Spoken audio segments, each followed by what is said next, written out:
During her Golden Globe speech, Kate McKinnon opened up that when she first found out that she was gay, it made her feel like she had alien DNA, and that seeing Ellen on TV as an open LGBT woman was the only thing that made her feel less scared. Kate continues to open up by saying that if she hadn't seen Ellen on TV, she would have assumed that LGBT people weren't allowed on TV, and more so, would have continued thinking that she was an alien and maybe didn't even have the right to be here.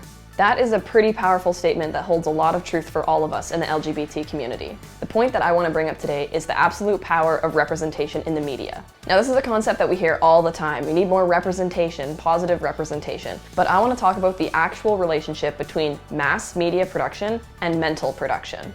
This is a Marxist theory that essentially says that the ideals of the ruling class that is creating mass production controls the mental production of the society beneath it.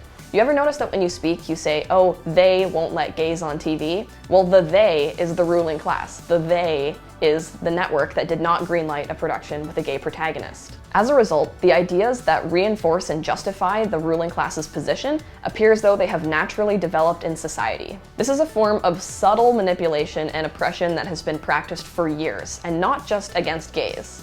For example, Mussolini.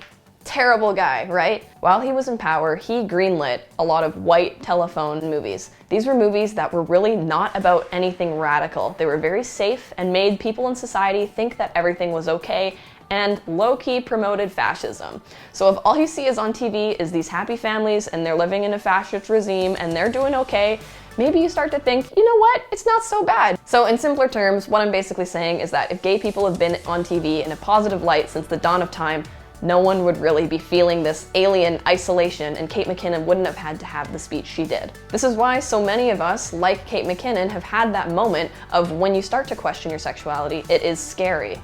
The cool thing and the awful thing is that the media does play a huge role in this. However, on a positive note, the fact that actors like Kate McKinnon and Ellen now have the space to be open and to be themselves, and to have a speech like this on a largely broadcasted program like the Golden Globes proves that there has been progress in society. The more that subjects like this are talked about and represented positively, the less aliens there are going to be on planet Earth. Thank you guys so much for watching. If you liked this video, be sure to give it a thumbs up and subscribe down below for more of my content. I'll see you next time.